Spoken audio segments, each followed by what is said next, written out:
તો કેમ છો બધા મજામાં જ તો સ્વાગત છે તમારું નવા વ્લોગની અંદર. તો આજે એના આપણા વિષયવાળા વિદ્યાર્થીઓની આજે પહેલી વાલી મીટિંગ છે, એટલે આજે બધા વાલીઓને આજે બધા વાલીઓ બધા આવી જવાના વાલી મીટિંગમાં. ને હાલો તો આપણે ફટાફટ બિલ્ડિંગ એ વિદ્યાર્થીઓને પૂછે કે કેવો ઉત્સાહ છે. તો હાલો આપણે ફટાફટ બિલ્ડિંગ જઈએ અને આપણે જેવો તેને બિલ્ડિંગમાં પૂગી ગયા ને અહીંયા જો બધા આવે ને એવું હોય તો હરખ જાગ્યો હોય ને તો બધા આવે બારી વાળી બેઠા, કારણ કે બધા વાલીની વેચ જોઈએ છે. કેવી મજા છે વાલી મીટિંગ?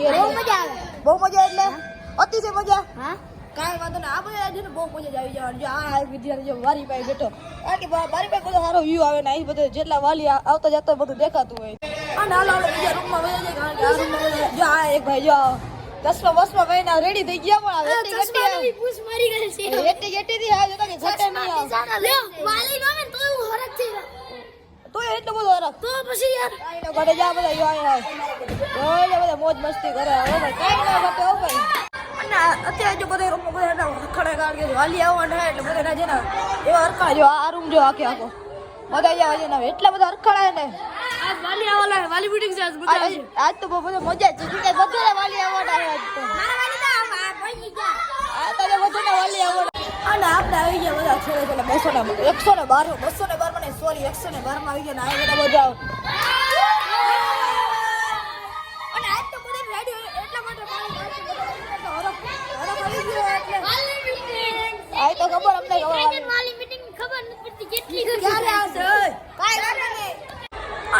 બધા વિદ્યાર્થીઓ જો કારણ કે રૂમમાં બેસાડી દઈ છે, કારણ કે બધા વાલી આવવાના એટલે બધા વિદ્યાર્થીઓના રૂમમાં બેસી જાય બધા. અને અત્યારે બધા રૂમમાં બેસાડે અને આ બધા જતો એટલો વાલી મીટિંગનો હરખ હતો જોઈને બધા આખો રૂમ ને ડેકોરેશન કરી નાખ્યો જો એટલે બધી જગ્યાએ આખો ને ડેકોરેશન કરી નાખ્યો ભાઈ. અને અત્યારે બધા વિદ્યાર્થીઓને લોકો બેડા, કારણ કે હમણાં વાલી આવી જેવી રીતે જેના વાલી આવી જાય એને છે ને મોકલી દેવામાં આવશે એટલે બધા વિદ્યાર્થીઓ બેહવા માંડ્યા, બેસી લઈને બેહવા માંડ્યા. અને અત્યારે જો બિલ્ડિંગમાંથી પાછો આવજો, કારણ કે બધા અહીંયા અવાજ ને બધું કરતા રાઈડ પાડતો એટલે આપણે ફટાફટ ને ચોકલેટ ખાઈને આવતા રહીએ, કારણ કે જો બધા વાલીઓને ને અત્યારે અંદર નથી આવવા દેતા, કારણ કે બધા અહીંયા અવ્યવસ્થા થાય એટલા માટે બધા વાલીઓને જો અમે લોકો ગેટ ને અહીંયા બધા ને ઊભા રાખ્યા, કારણ કે જ્યારે 1 વાગે ત્યારે બધાને છોડી દે.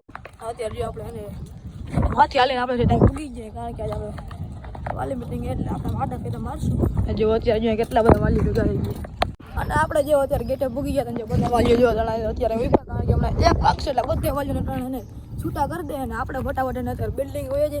અને અહીંયા આપણે એને બહુ મોટું કામ છે, કારણ કે બધા વાલીઓ ભેગા આજથી ડાયરેક્ટ બધા વાલીઓ છૂટશે એટલે ડાયરેક્ટ બિલ્ડિંગ જશે. હાલ ફટાફટ બિલ્ડિંગ અને અત્યારે જે બધું ને બિલ્ડિંગ બધી એને સુવિધા થઈ ગઈ, કારણ કે જે બધે વાહનને સરખી સુવિધા કરી નાખીએ, કારણ કે અવ્યવસ્થા ના થાય એટલા માટે.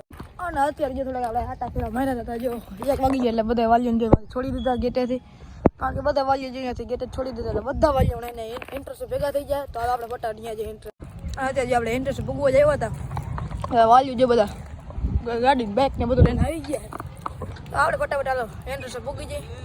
અને આપણે જો ઇન્ટરેસ્ટ ભૂગીએ જો બધા વિદ્યાર્થીઓ જો લાઈનમાં જવા માંડ્યા, કારણ કે બધાના ક્લાસમાં રહે, પણ અહીંયાથી આપણે બધા વિદ્યાર્થીઓ જેને વાલી આવવાનું છે એ વિદ્યાર્થીઓથી છોડવાનું છે.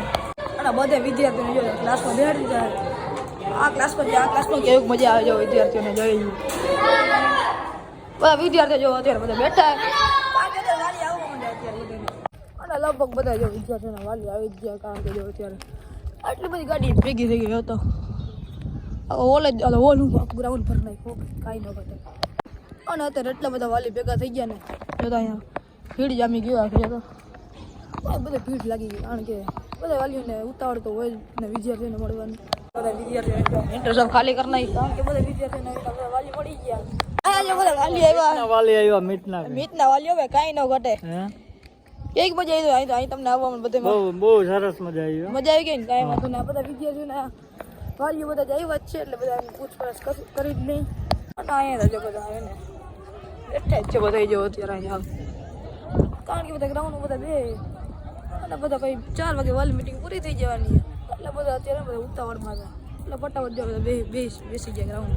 અત્યારે જો આપણે એને ગ્રાઉન્ડમાં આપણે એન્ટર થઈ ગયા, કારણ કે બધા વાલીને બધા જ્યાં બેઠા એટલે આપણે બધા એન્ટર થઈ ગયા. એ આપણા ભેગા જો દવાભાઈ આવી ગયા, કેમેરો લઈને.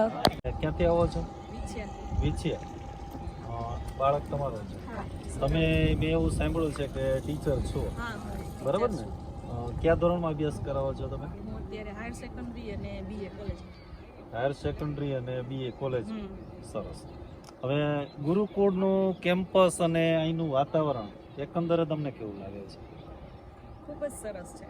આમ પ્રકૃતિની દ્રષ્ટિએ જોઈએ તો પણ સરસ છે અને બરાબર. ગુરુકુળ પ્રણાલી પ્રમાણે પણ સરસ છે કે જેમાં ટૂંકમાં બાળકને આમ નિખાલસતાથી બધી જ પ્રકારનું સંસ્કૃતિ સાથે જ્ઞાન પ્રાપ્ત થાય. પેલે જે આપણા ઋષિ મુનિઓ સમયની અંદર જે આશ્રમ શાળાઓ અને ગુરુકુળ હતા હા. એવી વ્યવસ્થા ખરી હા, ને? એ વ્યવસ્થા. સરસ. હવે અહીંયા ગુરુકુળનું વાતાવરણ સારું લાગે છે. હમ. શિક્ષણ બાબતમાં તમે ટીચર છો, તમે તમારા છોકરાને ત્યાં ભણાવેલો છે, તો ઈ શિક્ષણમાં ને અહીંના શિક્ષણમાં તમને કઈ તફાવત, કઈ 100% પ્લસ માઇનસ હા, શું છે. દેખાય છે? આમ જોઈએ તો રનિંગ જે સ્કૂલો છે હા, બરાબર. તેમાં મોસ્ટ ઓફલી શિક્ષણ પર વધારે ધ્યાન હા, આપે છે. બરાબર છે. જ્યારે ગુરુકુળની અંદર સંસ્કાર ચારિત્ર સાથે શિક્ષણ મળે છે. બરાબર છે. અહીંયા અમે શિક્ષણ પણ આપીએ છીએ, સાથે સાથે રમતો પણ હોય, અલગ અલગ પ્રકારની સ્પર્ધાઓ હોય, વિઝન છે, એની અંદર બાળક કામ કરી શકે. ટોટલ ટૂંકમાં એનામાં આવડત હોય એ પ્રમાણની એની એક્ટિવિટી અમે અંદર, એને કરાવીએ છીએ. કુદરત તરફથી મળેલી જે બક્ષિસ છે હા. એ બક્ષિસના આધારે એનામાં જે કળા છે હા. એ કળાને સંપૂર્ણ તક મળે. હા. ટૂંકમાં બાળકની અંદર જે કંઈ પડેલું છે એને બહાર કાઢવા માટે અમે મોકો આપીએ છીએ. હમ. બાળક પોતાની જો આવડત હોય તો એ પોતે તો એ, હા, તકનો પોતાના લાભ ધ્યેય લઈ સુધી પહોંચી પહોંચી શકે શકે છે. પછી બાળક અહીંયા આવ્યું, હમ. આજે 3-4 મહિના જેવો સમય થયો, તમે હા, મૂકી ગયા હા. પહેલા રાઉન્ડમાં. હા. હવે એ સમયમાં અને અત્યારના સમયમાં તમને પરિવર્તન કંઈ દેખાય છે? અને દેખાતું હોય તો કેવું દેખાય છે? પરિવર્તન તો ઘણું બધું દેખાય છે. પહેલા તો સમયબદ્ધતા, હા, બરાબર છે. નિયમિતતા, બરાબર. એની સાથે સંસ્કારનું સિંચન અને શિક્ષણ પણ સારું અને દરેક પરિસ્થિતિ સાથે એડજસ્ટમેન્ટ કરી અને લાઈફમાં ધ્યેય સુધી સંઘર્ષ કરીને પહોંચવું એ બાબત જોવા મળે છે. તમે મને વચ્ચે એક વખત મળ્યા હતા ત્યારે તમે મને એવું કીધું હતું કે ભાઈ આ થોડોક એકલો રહે છે, હા. કોઈ સાથે મળતો નથી, તો એ બાબતે ધ્યાન રાખજો. તો અત્યારે તમને એવું લાગે છે કે ખરેખર ઈ એકલો રહેતો હોય એવું? ના ના, હવે તો એવું લાગે છે કે બધી મિત્ર વર્તુળ સાથે બધા હળી સાથે, મળીને હા. રહેતા શીખી ગયા છે. બરાબર છે. પછી તમે એને કંઈ પૂછ્યું છે કે ભાઈ અહીંયા રહેવાની વ્યવસ્થા કેવી છે, જમવાની વ્યવસ્થા કેવી છે? હા, એ મેં એમને પૂછી હતી, ચર્ચા પણ કરી હા. કે રહેવા માટે અને જમવા માટેમાં કોઈ તકલીફ હા. કંઈ ખરું એમ કે ન ફાવતું હોય, ન ફાવતું હોય અથવા કોઈ રાત્રે વખતે બીક લાગે કે ડર લાગે, કોઈ વિદ્યાર્થી પરેશાન કરતું હોય